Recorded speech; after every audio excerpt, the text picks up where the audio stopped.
اچھا جی، زندگی کا جو ایک اور خوبصورت دن، ہفتے کا پہلا جو ہے نئے ہفتے کا پہلا دن ہے، اور ہم نئی انرجی کے ساتھ، نئی خوشیوں اور نئی محبتوں کے ساتھ آپ سے مخاطب ہیں. عصمت عید فیض قریشی آپ کے ساتھ موجود ہیں اپنا کراچی ایف ایم 107 کراچی کی آواز Balle Balle F M net work.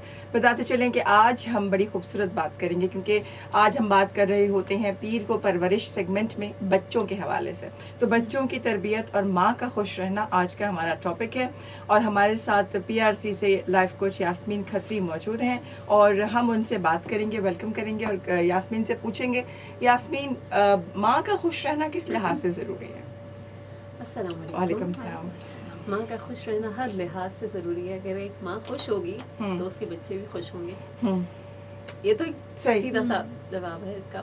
اور ماں کی خوشی کیوں ضروری ہے، ماں کا خوش رہنا کیوں ضروری ہے؟ دیکھیں، ہم جو بھی کام کر رہے ہیں اپنی زندگی کے اندر، اگر ہم بخوشی کرتے ہیں، ہمارا موڈ اچھا ہوتا ہے، ہم اندر سے اچھا محسوس کر رہے ہوتے ہیں، خوش و خرم محسوس کر رہے ہوتے ہیں، تو ہمیں ہر کام میں مزہ آتا ہے. ہم دل لگا کر کام کرتے ہیں، ہم دل لگا کر بات سنتے ہیں، اور اپنی جو توانائی ہے یا اپنی جو صلاحیتیں ہیں ان کا بھرپور استعمال کر پاتے ہیں. خوشی انسان کی زندگی کا ایک جو ہے اہم حصہ ہے. ایک انسان جو خوش نہ ہو وہ کسی بھی چیز کو اپنی زندگی کے انجوائے نہیں کر پاتا. اور اگر ہم تربیت کی بات کریں بچوں کی، تو ایک خوش و خرم ماں بچے کی نفسیاتی، اس کی جذباتی، اس کی ذہنی صحت کے لیے بے حد ضروری ہے. عموماً ہم یہ دیکھتے ہیں کہ ماؤں کا جو مزاج ہے وہ بڑا چڑچڑا ہو رہا ہوتا ہے نا. مائیں ہر وقت بس ایسا لگتا ہے کہ ان کے منہ پہ 12 بج رہے ہیں، منہ بس ہو رہا ہوا ہوتا ہے، بس کسی پریشانی میں گم ہوتی ہیں. اب بچہ آ کے کسی بات پہ ماں سے کچھ کہہ رہا ہے کہ امی یہ بات سن لیں، امی فلاں چیز دیکھ لیں. کیا ہے، تم تو ہر وقت مجھے تنگ کرتے رہتے ہو، بس ہر وقت میں تمہاری بات سنتی رہوں، اور کوئی کام نہیں ہے مجھے. اچھا جلدی بتاؤ کیا کام ہے، چلو میں تمہاری بات سن رہی ہوں، میں چمچ بھی چلا رہی ہوں کہ پتیلے میں، اور میں تمہاری بات بھی سن رہی ہوں. بس یہ چل رہا ہوتا ہے. اب ہوتا کیا ہے کہ بچہ بیچارہ وہ وربلی تو کچھ کہہ نہیں پاتا، اپنی بات بیان نہیں کر پاتا، لیکن دل میں وہ بڑا رنجیدہ ہو جاتا ہے کہ میری ماں کا مزاج کیوں ایسا ہے، امی مجھے ٹھیک سے جواب کیوں نہیں دے رہی ہیں، پتہ نہیں کیا ہو گیا امی کو، امی کا ہر وقت موڈ آف رہتا ہے، امی پتہ نہیں کس بات پہ اداس رہتی ہے، امی کیوں غصہ ہو رہی ہیں، امی کیوں چڑچڑی ہو رہی ہیں، میں نے کیا کر دیا ہے. اور اکثر اوقات بچے ایسے کہہ بھی رہے ہوتے ہیں، کنفیوژن سے بچے ماؤں کو دیکھتے ہیں، میں نے کیا ہے امی، میں نے اب کیا کر دیا. تو اس طرح کی جو کمیونیکیشن ہوتی ہے نا، یہ بچوں کی ذہنی صحت پر بہت برا اثر ڈال رہی ہوتی ہے. اور بچے اپنے آپ سے سوال کرنے لگتے ہیں کہ شاید میں اچھا نہیں ہوں، یا میری ماں کو میں پسند نہیں ہوں، میری ماں کو مجھ سے محبت نہیں ہے، یا میں اس لائق ہی نہیں ہوں کہ میری ماں مجھ سے محبت کرے. وہ بچے اس پریشانی میں چلے جاتے ہیں. تو ایک خوش و خرم ماں پورے گھر کے انوائرمنٹ کے لیے بہت زیادہ ضروری ہے، اور خاص طور پر بچوں کی اپنی ذہنی صحت کے لیے. صحیح. تو سوال یہ ہے یہاں پہ یاسمین کہ ماں کیسے خوش رہے؟ ایگزیکٹلی یہی سوال آتا ہے نا ذہن میں کہ ماں کیسے خوش رہے، ماں کیا کر سکتی ہے کہ وہ خوش رہے.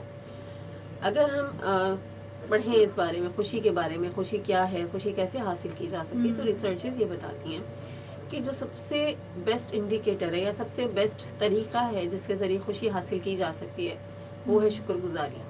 مطلب آپ جتنے بھی ٹرینرز کو پڑھ لیں، سن لیں، دیکھ لیں، یا جتنی بھی ریسرچز پڑھ لیں، اس پہ سب سے ٹاپ پر جو چیز آتی ہے نا کہ ایک صحت مند زندگی، صحت مند جسمانی لحاظ سے، صحت مند ذہنی لحاظ سے، جذباتی لحاظ سے، روحانی لحاظ سے صحت مند زندگی گزارنے کے لیے، خوشگوار زندگی گزارنے کے لیے ضروری ہے کہ آپ اپنی زندگی میں شکر گزاری کو لے کر آئیں. باقاعدہ اس کی پریکٹسز کروائی جاتی ہیں کہ جو ہے ایک چیلنجز دیے جاتے ہیں، اور 40 دن کے کہا جاتا ہے کہ 40 دن تک آئیں، ہم یہ فلاں چیلنج کرتے ہیں، فلاں چیلنج کرتے ہیں. تو اس میں گریٹیٹیوڈ باقاعدہ اس کی پریکٹس کروائی جاتی ہے کہ جو آپ کے پاس ہے اس کو تلاش کریں اور اس کا شکر ادا کریں. ہم ہوتا یہ عموماً کہ دن بھر کی جو روٹین ہوتی ہے، جو ہمارے مختلف چیلنجز آ رہے ہوتے ہیں، اس میں ہمارے ذہن پہ نا ایک دھند سی چھا جاتی ہے. بس ہمیں ایسا لگتا ہے کہ ہماری زندگی میں پریشانیاں ہی ہیں، چیلنجز ہی ہیں، ابھی یہ پکانا ہے، پھر وہاں جانا ہے، اس رشتے دار کا موڈ خراب ہو گیا، اسے فون کر کے منانا ہے، اب شوہر گھر پہ آ رہا ہے، پتہ نہیں ان کا موڈ کیسا ہوگا، کھانا پتہ نہیں ان کو پسند آئے گا یا نہیں، ساس نے کچھ کہہ دیا، نند سے کوئی جھگڑا ہو گیا، یا بچوں کے اسکول سے فون آ گیا کہ بچے پڑھ نہیں رہے ہیں، ہے نا. یہ مختلف پریشانیاں ہوتی ہیں. بس ایسا لگ رہا ہوتا ہے کہ زندگی میں یہی کچھ ہے. صحیح صحیح جی. اچھا ویسے ہم اس کے اوپر اگلے لنک میں یاسمین بات کرتے ہیں, اور مجھے ایسا لگتا ہے کہ شاید عورت خواتین کی میں زیادہ بات کروں گی, ماں کی بات ہو رہی ہے, ایموشنلی وہ زیادہ جو ہے وہ متاثر ہوتی ہیں کمپیریٹیولی فزیکلی محنت کے مقابلے میں. جی, تو وہ زیادہ اثر انداز ہوتا ہے میرے خیال سے ان کے موڈ سوئنگس پہ, ان کی پریشانیوں میں, ڈپریشن میں. یاسمین کھتری ہمارے ساتھ موجود ہیں اور ہم بات کر رہے ہیں بچوں کی تربیت اور ماں کا خوش رہنا. عصمت اور فائزہ قریشی بھی بالکل آپ کے ساتھ موجود ہیں.